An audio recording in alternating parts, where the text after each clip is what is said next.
Olá para você que me acompanha aqui no canal. Hoje a gente vai conversar sobre o mega sucesso Os Caçadores da Arca Perdida de 1981.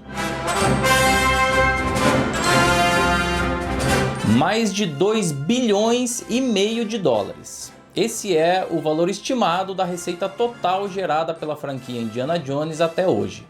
Um número colossal que representa o impacto dessa série de 5 filmes na cultura popular. É praticamente impossível que alguém nunca tenha assistido trechos dos filmes, vibrado com alguma sequência de ação ou escutado a icônica trilha sonora original. Indiana Jones é mais do que um filme, ele já virou uma referência imortal da sétima arte. E tudo começa em 1981, quando o arqueólogo mais famoso do mundo retira um ídolo de ouro de um templo peruano cheio de armadilhas.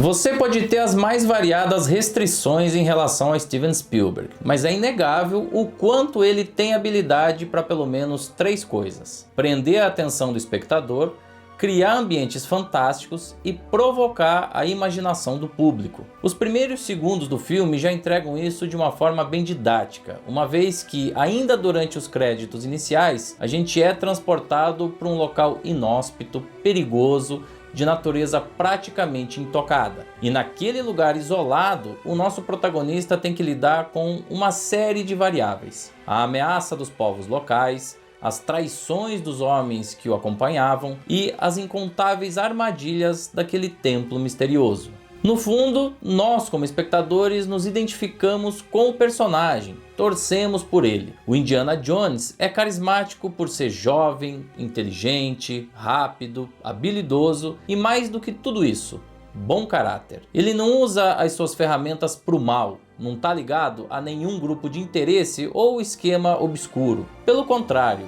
além de arqueólogo, ele é um adorável professor. Um belo dia, ele recebe a visita de 2 membros responsáveis pelo Departamento de Inteligência das Forças Armadas norte-americanas. E a partir daquele momento, a sua vida jamais seria a mesma. Nazis have discovered Tanis. Just what does that mean to you, Tanis? The city of Tanis is one of the possible resting places of the Lost Ark. Para você que não é muito ligado em história, é importante saber que a Arca da Aliança é um dos objetos arqueológicos mais cobiçados da história da humanidade. Segundo diversos livros que compõem a Bíblia Sagrada, ela seria uma espécie de baú no qual Moisés depositou as tábuas dos 10 mandamentos. Aquelas mesmas que a gente assistiu no filme protagonizado por Charlton Heston em 1956. Além da vara de Aarão, um dos itens mais sagrados para os judeus, e um vaso de maná, alimento produzido milagrosamente por Deus que abasteceu o povo israelita durante a travessia do deserto rumo à Terra Prometida. Importa muito pouco se você acredita ou não nessas histórias, já que elas também estão atreladas à religião. Mas o ponto aqui é: a Arca da Aliança tem um significado espiritual poderoso para pelo menos 2 bilhões de pessoas ao redor do mundo que se autoafirmam cristãs ou judias. O artefato em si está desaparecido pelo menos desde o ano 586 a.C. Ter o controle dele é gozar de um poder praticamente absoluto até os dias de hoje. É aqui que o filme nos apresenta a premissa. A arca estaria prestes a ser encontrada e, claro, instrumentalizada por ninguém menos do que Adolf Hitler. Imaginem vocês se os nazistas de fato tivessem colocado as mãos nisso. Quais seriam as consequências para a humanidade? É por isso que Indiana Jones precisava encontrar a arca antes disso. Nearly 3,000 years, man has been searching for the lost Ark. Not something to be taken lightly. No one knows its secrets. A concepção do projeto Indiana Jones veio em 1973.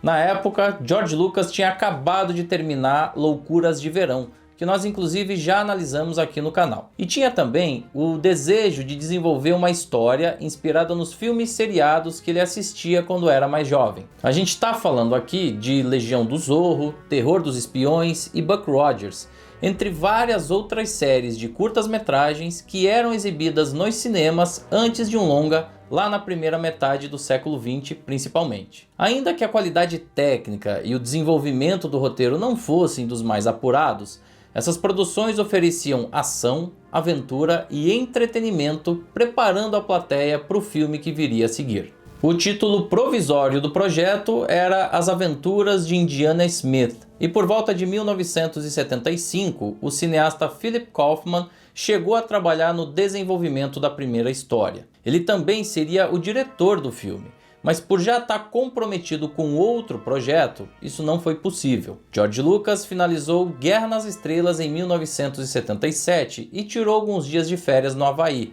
até para evitar ouvir as críticas sobre o filme. Ele temia que a aventura espacial poderia ser um tremendo fracasso nas bilheterias e achou que a distância iria ajudar. Junto com ele nessa viagem também estava Steven Spielberg. E em um belo dia na praia, ambos conversaram sobre Indiana Jones. Estava assim plantada a semente da parceria. Pouco tempo mais tarde, Spielberg trouxe o roteirista Lawrence Kasdan para trabalhar no texto, e em dezembro de 1979, após múltiplas intervenções tanto de Lucas quanto de Spielberg, ele estava pronto para ser filmado. Why don't you tell me where the piece is right now? Listen, Ermac. I don't know what kind of people you're used to dealing with. Nobody tells me what to do in my place. Steven Spielberg já tinha feito Tubarão e George Lucas já tinha feito Guerra nas Estrelas, dois dos filmes mais rentáveis realizados até então. Mas isso não significou uma negociação fácil com os estúdios. Lucas queria ter o controle artístico completo da obra, além dos direitos de adaptação, licenciamento e de todas as sequências. Termos bem pouco favoráveis aos investidores. Também existia uma certa apreensão no ar depois que 1941, Uma Guerra Muito Louca, de Spielberg, foi um fracasso tanto de público quanto de crítica, e às custas de atrasos nas filmagens e estouro no orçamento. O produtor Frank Marshall foi contratado para garantir que tudo ficaria dentro do planejado, e aqui nós estamos falando de um orçamento que girou em torno dos 20 milhões de dólares. Os Caçadores da Arca Perdida é um marco geracional por vários motivos, mas o principal deles tem a ver com a materialização em cena de múltiplos elementos fantásticos até então possíveis apenas no imaginário popular. Além da mística envolvendo a Arca da Aliança, o filme leva o espectador a um templo cheio de aranhas gigantes, uma câmara milenar infestada de serpentes, um centro comercial no Egito com direito a um simpático macaquinho e uma emocionante perseguição de carros e caminhões à beira de um penhasco. São muitas cenas empolgantes, divertidas e surpreendentes, que recompensam o espectador com adrenalina e descontração. Qual é a sua preferida? E o acabamento técnico disso tudo é de uma excelência impressionante. Toda a reconstituição de época, o desenho de produção e os figurinos são impecáveis. A parte sonora é tão avançada que a Academia concedeu ao filme não só o Oscar competitivo de melhor som, como também um prêmio especial pela edição de efeitos sonoros. No total, foram 8 indicações em categorias competitivas e 5 prêmios. Além dos 2 já citados, foram reconhecidos também a direção de arte, a montagem e os efeitos visuais.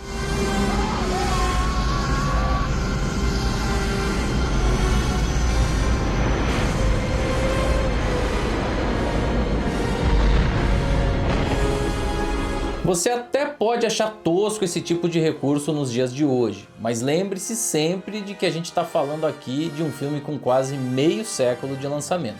Além de melhor filme e melhor direção, não contemplados com um Oscar apesar das indicações, também ficou de fora do reconhecimento o compositor John Williams, que entregou mais uma trilha imortal para os cinéfilos.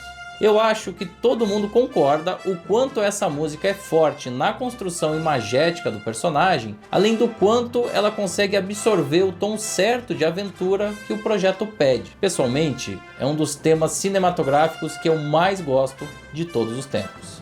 E para completar, o filme também entrega um envolvimento romântico que funciona muito bem como elemento conector das cenas de ação. A Marion é essa mulher jovem e atraente, mas também independente, forte e decidida. Ela comanda aquele bar nepalês com mão de ferro no início do filme, e ajuda a quebrar a teimosia do Indiana Jones ao longo das cenas. Ela é a companheira perfeita para o protagonista. Quem a interpretou foi a atriz Karen Allen, descoberta por Spielberg depois que ele tinha assistido a comédia Clube dos Cafajestes de 1978. Outros personagens marcantes são o Toth, interpretado pelo Ronald Lacey, e o Belloc, vivido por Paul Freeman. E claro, é impossível imaginar um Indiana Jones em outra pele que não a de Harrison Ford. Mas lá na época da pré-produção, essa não era exatamente uma certeza, tanto que um outro ator já tinha sido escolhido para o papel, Tom Selleck. George and I pretty much went after Tom Selleck, and then a man who became a very close friend of mine, Bob Daly, at that time the head of CBS, said, "Wait a minute. We have a series commitment with Tom Selleck called Magnum P.I., and he greenlit the series. Tom had a TV series that took him to great, heights of fame and fortune, and we had nothing."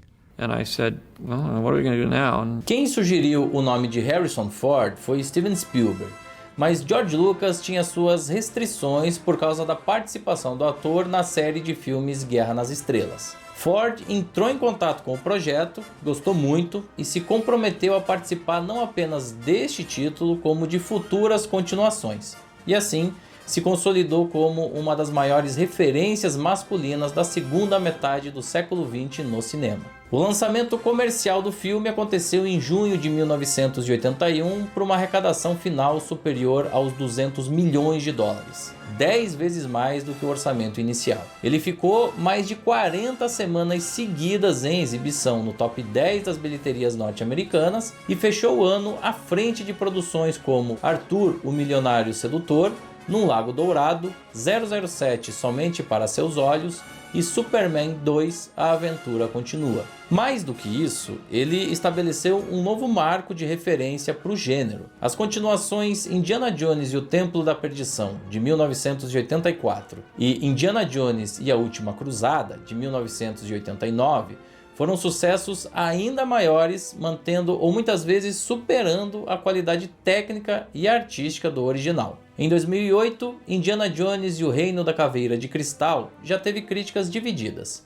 E o mais recente, Indiana Jones e a Relíquia do Destino, de 2023, é um erro desnecessário de trajetória, na minha opinião. Ainda que a finalização técnica dos efeitos visuais seja mais moderna, mais apurada, nada supera o frescor e a originalidade de Os Caçadores da Arca Perdida. Snakes. Why did it have to be snakes? Asps. Very dangerous. You go first.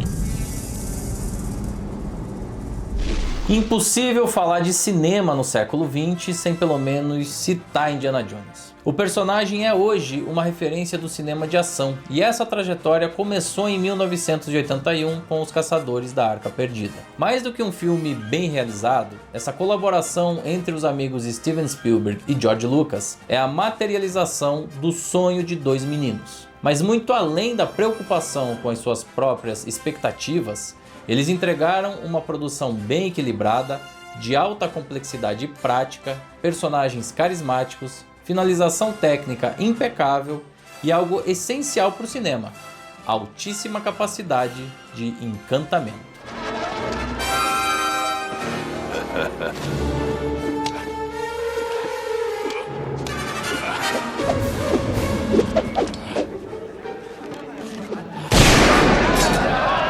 E agora a minha pergunta vai para você aí que me assiste. Como foi a sua primeira experiência assistindo a um filme do Indiana Jones, hein? Você lembra que idade você tinha na época ou como foi o impacto disso? Conta pra mim aqui nos comentários e também não deixe de dar like no vídeo, se inscrever no canal e ativar as notificações no sininho. Também vai ser muito legal se você puder se tornar um membro desse espaço para ter acesso a vantagens exclusivas. A gente segue analisando todos os filmes indicados pela Academia ao Oscar de Melhor Filme em 1981. E no próximo vídeo falaremos de um outro sucesso de bilheteria do ano, que conta com a dupla Katharine Hepburn e Henry Fonda no elenco, Num Lago Dourado. Te espero aqui.